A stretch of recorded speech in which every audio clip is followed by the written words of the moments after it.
حسن اور حسین رضی اللہ عنہما سے بڑا لاڑ و پیار کرتے تھے، بڑا لاڑ و پیار کرتے تھے۔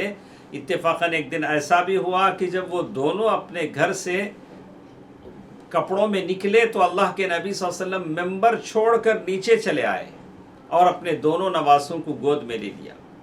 اللہ کے نبی صلی اللہ علیہ وسلم نے حضرت حسن اور حسین رضی اللہ عنہما کے تعلق سے فرمایا سیدہ شباب اہل الجنہ، سیدہ شباب اہل الجنہ، یہ دونوں جنت کے لوگوں کے سردار ہیں۔ اور اللہ کے نبی صلی اللہ علیہ وسلم نے فرمایا کہ یہ دونوں میرے پھول ہیں، دنیا کے پھول ہیں۔ ریحان ایک طرح کا پھول ہے۔ حسن ابن علی ابن ابی طالب حضرت علی رضی اللہ تعالیٰ عنہ کے بیٹے اور فاطمۃ الزہرا رضی اللہ تعالیٰ عنہا کے بیٹے ہیں، اور اللہ کے نبی صلی اللہ علیہ وسلم نے فرمایا کہ یہ دونوں جنت کے پھول، کہ یہ دونوں پھول ہیں، دنیا کے پھول ہیں اور جنت کے سردار ہیں۔ تو ریحان کا لفظ استعمال کیا گیا۔ ریحان ایک خاص پھول ہے جس میں خوشبو اور مہک ہوتی ہے، تو اللہ کے نبی صلی اللہ علیہ وسلم بھی ان بچوں کو اپنے قریب کرتے تھے، سینے سے لگاتے تھے، ان کی خوشبو سونگھتے تھے۔ تو اہل السنہ والجماعہ، یعنی ہم جتنے لوگ ہیں اہل السنہ والجماعہ ہیں، ہم تمام کے دلوں میں آل بیت کے تعلق سے بڑا مقام ہے۔ اللہ کے نبی صلی اللہ علیہ وسلم کے جتنے خاندان والے ہیں، آل بیت ہیں، ان کا ہم بڑا احترام کرتے ہیں۔ لیکن دو چیزیں ہیں، ایک آل بیت کے احترام میں غلو نہیں ہونا چاہیے، اور اسی طرح نہ تو جفا ہونی چاہیے، یعنی ایک طرح سے ہم ان کے قدر کو کم نہ کریں، ایک طرح سے ان کی قدر کو حد سے زیادہ نہ بڑھائیں۔ جتنی چیز شریعت اجازت دیتی ہے اتنا ہی ہم کریں گے۔ تو آج امت میں دو طرح کے لوگ ہیں، کچھ لوگ ہیں جو ان کی قدر کو گھٹا دیتے ہیں، کچھ لوگ ہیں جو آل بیت کی قدر کو بڑھا دیتے ہیں، غلو کرتے ہیں۔ تو ہم ان دونوں کے بیچ میں ہیں، نہ تو افراط ہے نہ تو تفریط ہے۔ اسی طرح یہاں ایک بات بتائی گئی کہ جتنی کتابیں علماء نے لکھی ہیں ان تمام کتابوں میں اس بات کا، یعنی اہل السنہ والجماعہ نے جتنی کتابیں لکھی ہیں اس میں آل بیت سے محبت کرنا، آل بیت کا احترام کرنا، ان کی عزت کرنا، یہ ہم پر واجب قرار دیا گیا ہے۔ ہم آل بیت کے تعلق سے بالکل ہم اپنے دلوں میں محبت رکھتے ہیں۔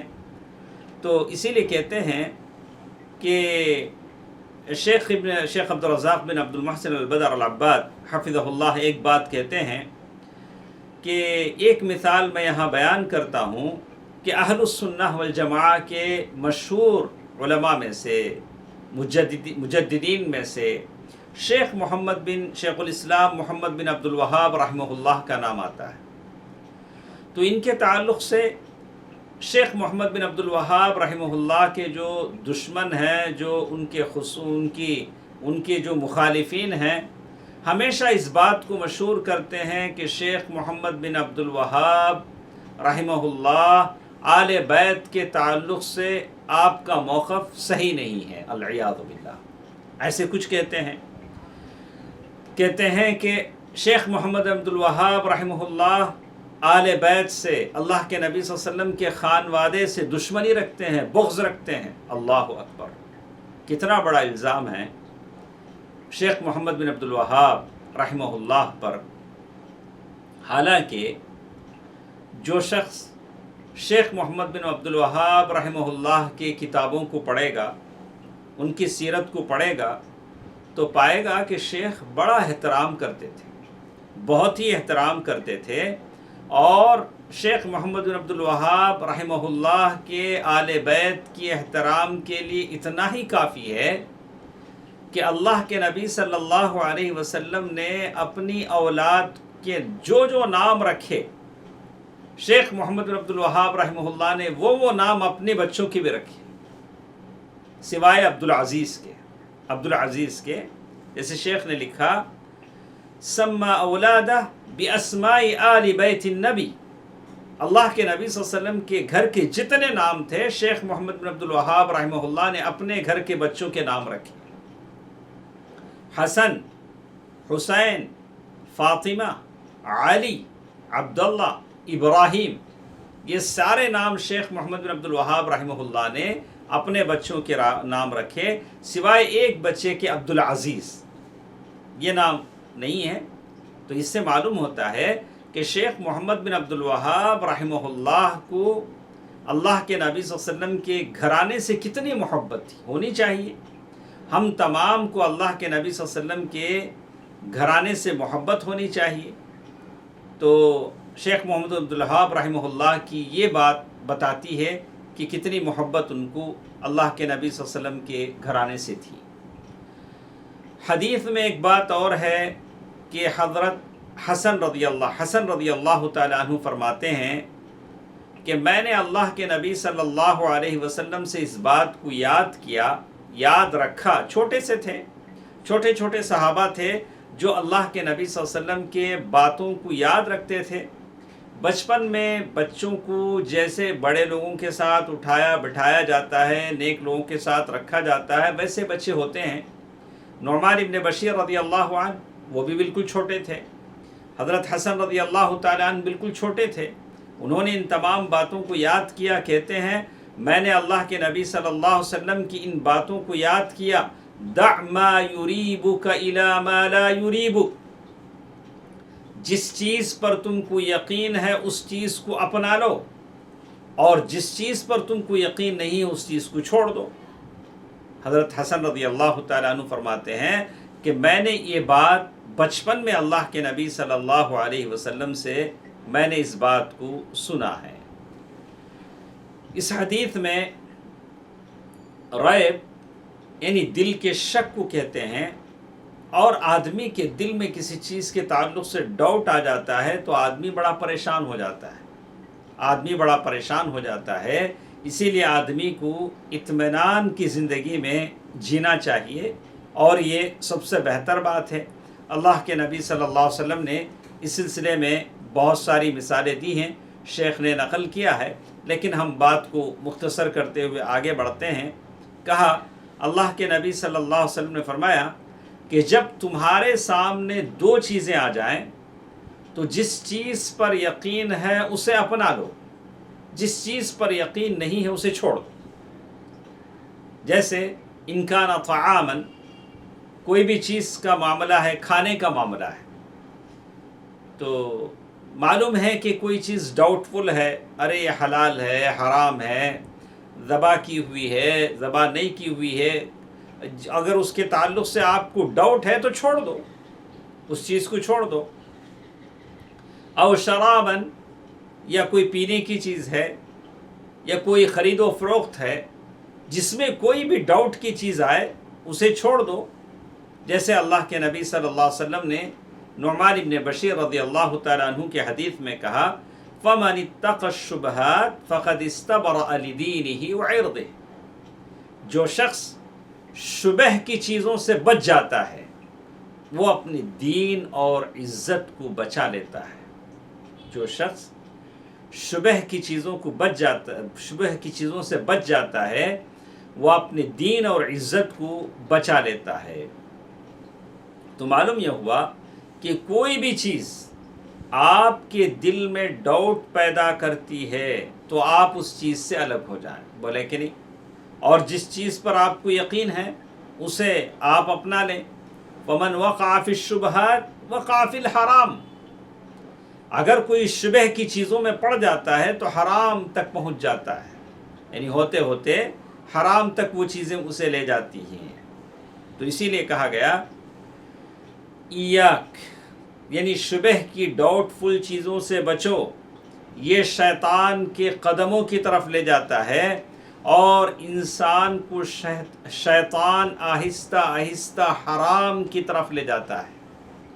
زندگی کے معاملے میں ہمیشہ ڈاؤٹ فل چیزوں سے آپ بچ جائیں، اور جو چیز پر یقین ہے آپ اسے کریں۔ حدیث میں اللہ کے نبی صلی اللہ علیہ وسلم نے فرمایا دع ما یریبک الی ما لا یریبک، یعنی ڈاؤٹ والی چیزوں کو چھوڑ دو اور یقین والی چیزوں پر تم مطمئن ہو جاؤ. جس چیز پر آپ کو یقین ہے، اطمینان ہے، وہ کر لو اور ڈاؤٹ والی چیزوں سے الگ ہو جاؤ. تو اس حدیث سے معلوم ہوتا ہے کہ آدمی جہاں تک ہو سکے ایسی چیزوں کو کرے جو اسے یقین ہے اور اسے پکا یقین ہے کہ یہ چیزیں حرام کی طرف نہیں لے جاتی ہیں. اس سلسلے میں ابن رجب رحمہ اللہ کی ایک بات کو نقل کیا جو جامع العلوم والحکم مشہور کتاب ہے ابن رجب رحمہ اللہ کی. تو انہوں نے اس حدیث کی وضاحت میں کہا الوقوف عند الشبہات واتقائها، ومعنى هذا الحدیث، اس حدیث کا مطلب شبہ کی چیزوں سے بچ جانے کو بتاتا ہے. فإن الحلال المحض لا يحصل للمؤمن في قلبه منه ريب، اگر آپ حلال کام کر لیتے ہیں تو آپ کے اور میرے دل کو اطمینان آ جاتا ہے، اور اگر کوئی ڈاؤٹ فل چیزیں کر لیتا ہے تو اس کا دل پریشان ہو جاتا ہے. شاید میں نے کوئی غلط کام کر لیا ہو، شاید میں نے کوئی حرام کام کر لیا ہو، اور اس کا دل پریشان ہو جاتا ہے. اس لیے آدمی کو ان چیزوں سے بچنا چاہیے. آگے شیخ نے کہا یہ بہت ضروری چیز ہے، میں سب کو توجہ چاہتا ہوں، اس بات کو غور سے سنیں. کہتے ہیں ابن رجب رحمہ اللہ کی اس بات پر تعلیق کرتے ہوئے شیخ نے لکھا کہ کچھ لوگ ایسے ہوتے ہیں بڑے بڑے حرام کام کر لیتے ہیں، چھوٹے چھوٹے مسائل علماء سے دریافت کرتے ہیں. یعنی جیسے عام اردو زبان میں ہم کہتے ہیں کوئی گلگلے کھا کے گڑ سے پرہیز کرتا ہے، یعنی کھاتا سب کچھ ہے، بولتا نہیں یہ میں اس سے پرہیز کرتا ہوں. بڑے بڑے گناہ کر لیتے ہیں، علماء سے چھوٹے چھوٹے مسئلے مسائل دریافت کرتے ہیں. جیسے شیخ نے مثال دے کر کہا کہ ابن عمر رضی اللہ تعالیٰ عنہ کے پاس کچھ لوگ آئے، مچھر کے خون کے بارے میں پوچھا. یعنی حج کا زمانہ تھا، احرام کی حالت میں مچھر کو مارنے کا فتویٰ پوچھا. تو وہ لوگ ادھر سے بغداد سے بصرہ سے آئے تھے. تو ابن عمر رضی اللہ تعالیٰ عنہ نے فرمایا یسألونی عن دم البعوض وقد قتلوا الحسین، ارے یہ لوگ کیسے ہیں، مچھر کے خون کے بارے میں پوچھ رہے ہیں اور حالانکہ انہوں نے نواسۂ رسول کو قتل کر دیا رضی اللہ عنہ. بہت سارے ہیں، سود، جوا، لاٹری، حرام کمائی میں ملوث ہوتے ہیں اور چھوٹے چھوٹے مسئلے مسائل کے بارے میں پوچھیں گے. تو اس کی مثال ایسی ہے کہ نیچے کپڑا نہیں ہے لیکن اوپر سر ڈھانپ رہے ہیں. ہاں تو پہلے نیچے چھپاؤ، پہلے جو چیز چھپانی کی اسے چیز چھپاؤ. تو اسی لیے کہتے ہیں، شیخ نے نقل کیا کہ ایک آدمی ہے بڑی بڑی چیزوں کو چھوڑ دیتا ہے، نفل نمازوں کے تعلق سے پوچھتا ہے، یہ چیز غلط ہے. اور آدمی کو جو چیزیں اہم ہیں پہلے اسے اختیار کرنا چاہیے. جیسے شیخ نے یہاں مثال بیان کیا کہ بعض لوگ ہوتے ہیں جو فجر نماز نہیں پڑھتے، فجر نماز کے وقت سو جاتے ہیں اور علماء سے فتویٰ پوچھتے ہیں نفل نماز پڑھنا افضل ہے، طلب علم افضل ہے. فجر کی نماز تو پڑھے نہیں، الٹا فتویٰ پوچھتے ہیں کہ اب ہم لوگوں کو نفل نمازیں پڑھے تو زیادہ ثواب ملتا یا طلب علم حاصل کرے تو زیادہ ثواب ملتا، وہ افضل ہے. تو ہم ایسے آدمی سے کہیں گے کہ جماعت کے ساتھ فجر کی نماز اگر آپ پڑھیں گے تو یہ آپ کے لیے زیادہ ثواب ہے.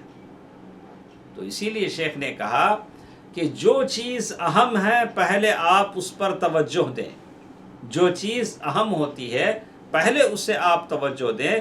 اسی لیے اللہ کے نبی صلی اللہ علیہ وسلم نے فرمایا ما تقرب عبدی الی بشیء احب الی مما افترضته الی.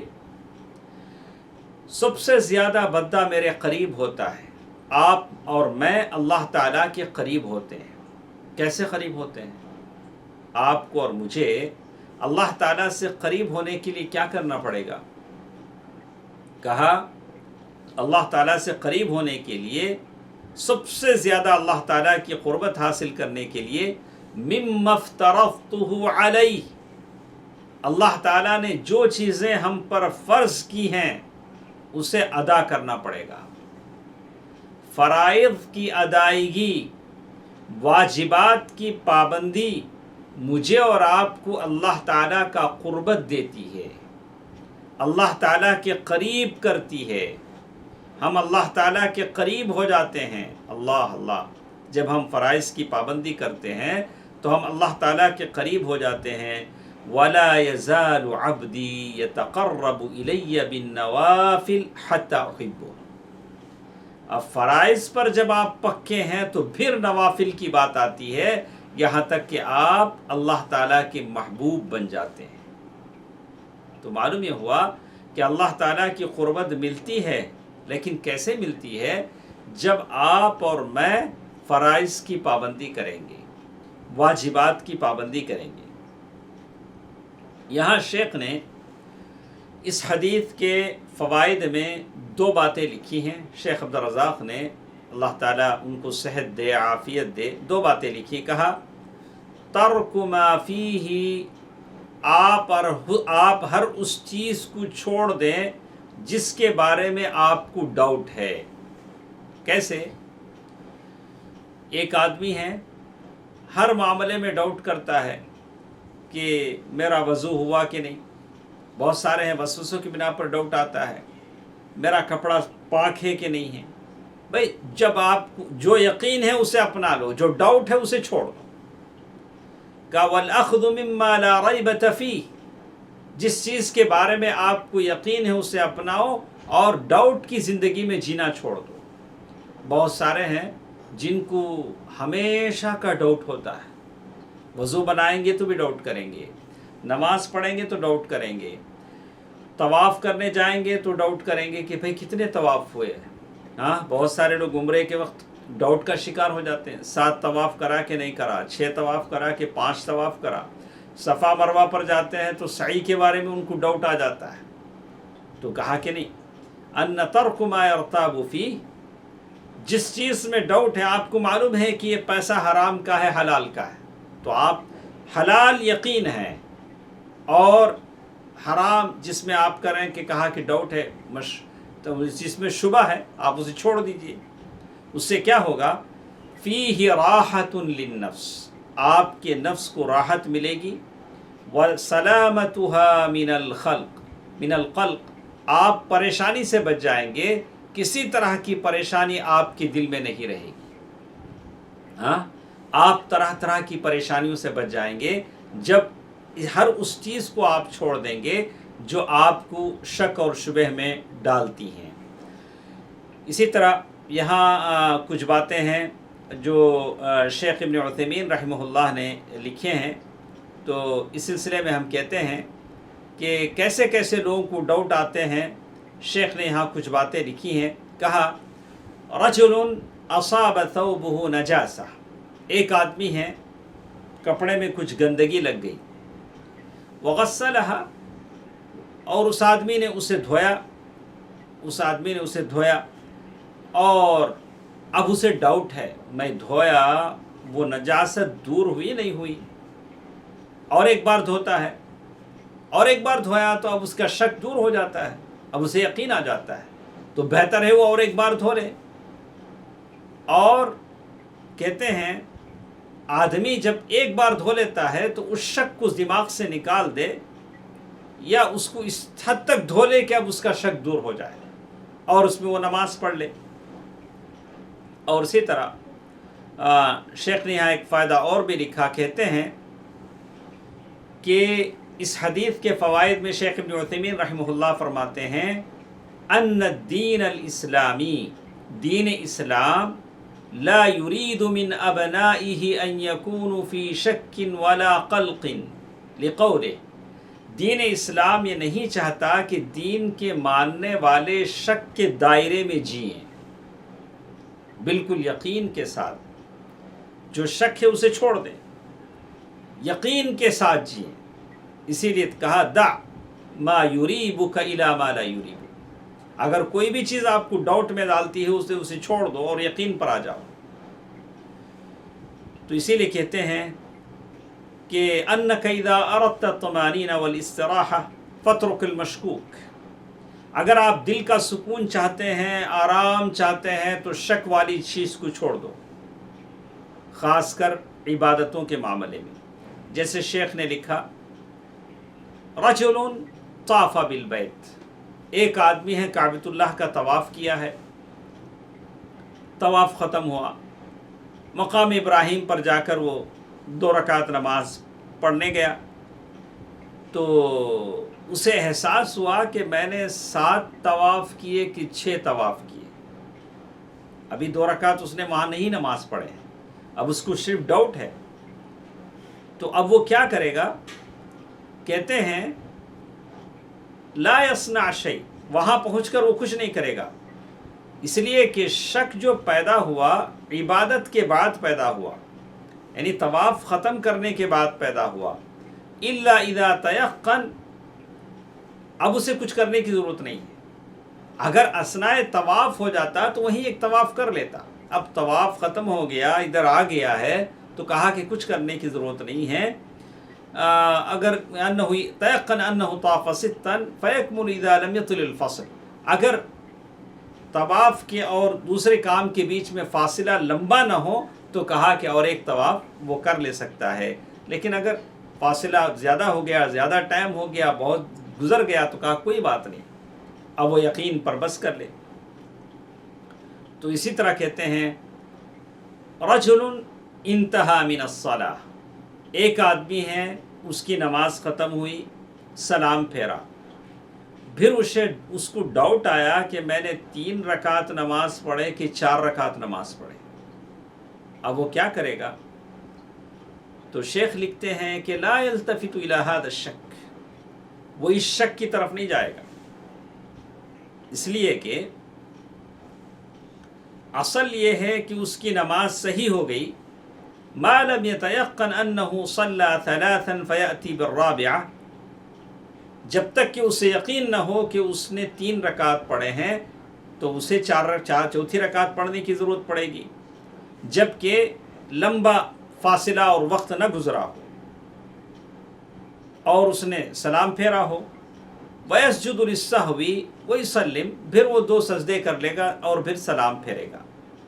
تو اسی لیے اللہ کے نبی صلی اللہ علیہ وسلم کو شیخ ابن عثیمین رحمہ اللہ فرماتے ہیں کہ یہ حدیث جو ہم نے پڑھی ہے دع ما یریبک الی ما لا یریبک، یہ اللہ کے نبی صلی اللہ علیہ وسلم کے جوامع الکلم میں سے ہے، ایسی حدیثوں میں سے ہے جو جوامع الکلم کہتے ہیں۔ اس حدیث کی شرح اور تفسیر کے لیے بڑے بڑے مجلد لکھے جائیں تو بھی کم ہے، اس کے معنی پر دلالت کرنے کے لیے، اور مختصر یہ کہ اس سے معلوم ہوتا ہے کہ ساری حدیث کا خلاصہ یہ ہے کہ ہم یقین باتوں کو اپنائیں، جس میں بھی ڈاؤٹ آ جائے اس سے اپنے آپ کو بچائیں۔ بہت سارے لوگ ہوتے ہیں جن کی فطرت ہی یہی ہوتی ہے کہ ہمیشہ ڈاؤٹ کی چیزوں کو پکڑیں گے، اسی پر چلنے کی کوشش کریں گے۔ یہ اللہ کے نبی صلی اللہ علیہ وسلم نے اس سے منع کیا ہے۔ آپ کلیئر رہیں، صاف رہیں، تاکہ آپ کا دل سکون سے لبریز ہو جائے، آپ کے دل کو اطمینان ملے، میرے دل کو اطمینان ملے۔ اطمینان کب ملتا ہے؟ جب آپ اور میں یقین سے جئیں گے، ہر معاملے میں یقین کو اختیار کریں گے۔ یہ سب سے اہم چیز ہے، یہی یقین کامل تھا جو اسلاف کے دلوں میں ہوتا تھا۔ ابن قیم رحمہ اللہ فرماتے ہیں، ابن تیمیہ رحمہ اللہ کو ہم دیکھتے تھے کہ محبس القلعہ، قلعہ کی جیل میں انہیں قید کر دیا گیا تھا، لیکن قید کی حالت میں آدمی پریشان ہوتا ہے، لیکن ابن تیمیہ رحمہ اللہ کے چہرے پر ہم بشاشت دیکھتے تھے، سکون دیکھتے تھے، ایک طرح کا اطمینان دیکھتے تھے، کبھی ہم خود پریشان ہو جاتے تو ان کے پاس تشریف لے جاتے، ان سے ہم ایمان کی باتیں سنتے تو ہمارے ایمان میں تر و تازگی اور ہوتی. یہ کب؟ جیل کی حالت، جیل میں. اسی لیے آپ دیکھیں گے کہ جب ابن تیمیہ رحمہ اللہ کا انتقال ہوا جیل میں، تو جیل کی میناروں سے اعلان کیا گیا اور 3 جگہیں 3 وقت الگ الگ وقت میں جنازے کی نماز پڑھی گئی. سارے شہر میں کوہرام مچ گیا اور اتنی کثرت سے لوگ آئے کہ محتاط اندازے کے مطابق کہتے ہیں کہ 2 لاکھ سے زائد لوگوں نے ابن تیمیہ رحمہ اللہ کی جنازے کی نماز پڑھی. 15,000 تو عورتیں ہی تھیں، خواتین تھیں. یہ ان لوگوں کی بات ہے جن کا دل یقین کامل سے بھرا ہوا ہوتا ہے. تو اپنے آپ کو یقین کی حالت میں رکھیں، شبہ سے، وسوسوں سے اور شک سے اپنے آپ کو دور رکھیں. اللہ تعالی مجھے اور آپ کو اس کی توفیق دے. انشاءاللہ کل کے درس میں ہم انشاءاللہ کل ہم دوسری حدیث لیں گے، حدیث نمبر 12. تو انشاءاللہ پھر ہمارا درس انشاءاللہ پیر کے دن ہوگا. تو جیسے ہمارا معمول ہے کہ جمعہ، ہفتہ، اتوار، یہ 3 دن تو ہمارا درس نہیں ہوتا ہے. انشاءاللہ پھر پیر کے دن دوبارہ ہم حدیث کی مجلس میں ہوں گے. اللہ تبارک و تعالیٰ سے دعا ہے کہ اللہ تبارک و تعالیٰ حدیث سننے اور عمل کرنے کی توفیق دے. آمین. والسلام علیکم ورحمۃ اللہ وبرکاتہ.